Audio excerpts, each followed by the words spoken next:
Last day of the week na nga pala ngayong araw. Ibig sabihin makakapagpahinga na rin kami matapos ang isang linggong pagtatrabaho. Pero bago ngayon ay kailangan muna naming survive ang araw na to. Kaya samahan nyo na naman kami ng alaga akong dragon. Maaga pa nga lang ay bumiyahin na kami para pumunta sa syudad. As you can see, kung makikita nyo, walang traffic dito sa may crossing. Kaya natutuwa ako dahil masarap magmaneho. Katumbas nga ng maluwag na kalsada ay ang mabilis na biyahe. Hindi nakakapagod at mas tipid pa sa gas. Meron nga pala kami ditong nadaanan na truck na nasiraan sa may sigsag. Mabuti na lang at nakalusot agad kami. Kaso nga lang pagdating namin ng Payatas ay bumungad agad ang napakatinding traffic kung saan halo-halong mga sasakyan at naglalakihang mga truck ang nakasabay namin sa daanan. Mabuti na nga lang at nakamotor kami kaya kahit papaano ay nakakasingit-singit pa kami. Kapag nasa biyahe nga ay kailangan ng napakatinding pag-iingat dahil meron pa kami ritong nakita na muntik pang tumumba yung motor niya. Mabuti na lang at mga nakahinto yung mga sasakyan kaya ligtas siya. Ginagawa nga pala ng Maynilad yung kalahating side ng kalsada kaya ito yung dahilan ng traffic. Weekends nga pala ngayon kaya maluwag lang tong Commonwealth ngayong araw.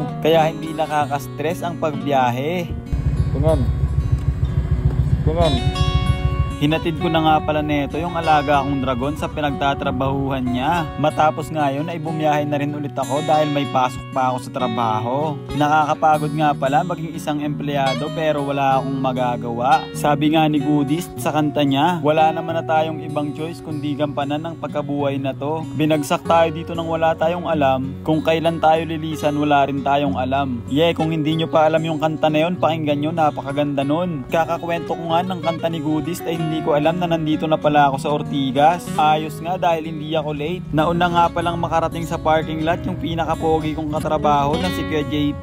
Para safe nga ay itinabi ko yung motor ko na si Snow sa motor niya na si Supectible. Tinawag ko nga palang Supectible kasi ayun yung sticker na nakadikit sa kanya. Hayaan nyo na, ayun muna tawag ko sa kanya kasi hindi ko pa alam yung totoo niyang pangalan. Ganito nga pala yung itsura ko niyan ngayong araw. Kahit last day na nga sa trabaho ay pogi pa rin. Hindi nyo paghahalataan na pagod at stress dahil sumunod lang naman ako sa kapugian ni KJP. Bago nga dumiretsyong pumasok sa office ay dumaan muna ako dito sa may Daten. Bumili nga pala ako ng kape para siguradong hindi ako antukin habang nagtatrabaho. Balak ko nga sana netong bilhin yung buong Starbucks kaso sarado na pala. Hayaan nyo, sa susunod na lang pag-iipunan ko muna. Sa ngayon ay magtatrabaho na muna ako para masimulan ko ng mag-ipon. Syempre magbabayo na rin ako para magising yung diwa ko.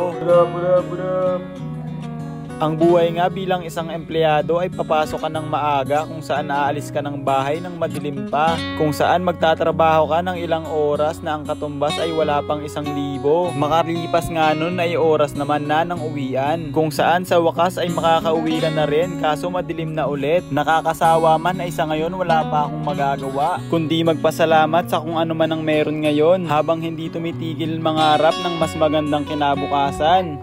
Boss, di mo na papasok bukas, boss. Rest day ko naman bukas eh. O, diba nakasurvive na ako ngayong araw at linggo? Ilang taon ko pa kayang gagawin to? Pagkabalik ko nga ng parking lot ay ramdam ko na yung pagkamis sa akin ng motor ko na si Snow. Kaya bumiyahe na rin kami agad-agad dahil magsusundo pa kami ng alaga naming dragon. Tingnan. Ewan ko ba kung bakit ganito to. Nag-makeup pa kahit mabubura naman siya kapag nagsuot ng helmet.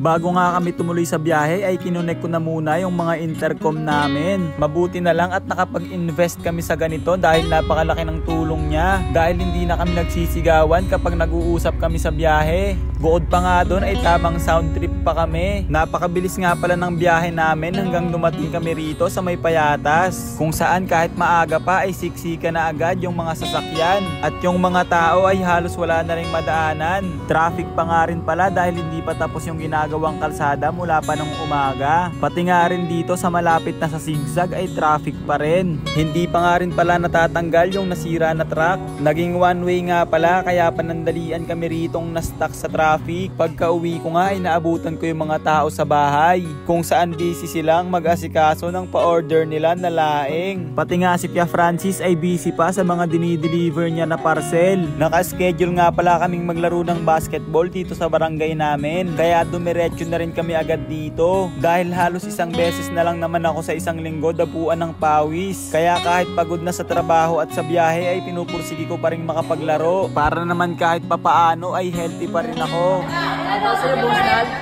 Hindi na magpapashoutout.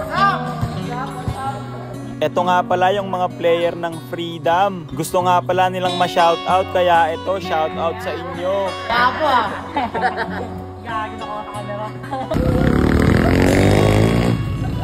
Matapos nga naming makapaglaro ay umuwi na agad kami. Ako nga pala si Uncle Break. Salamat sa panonood.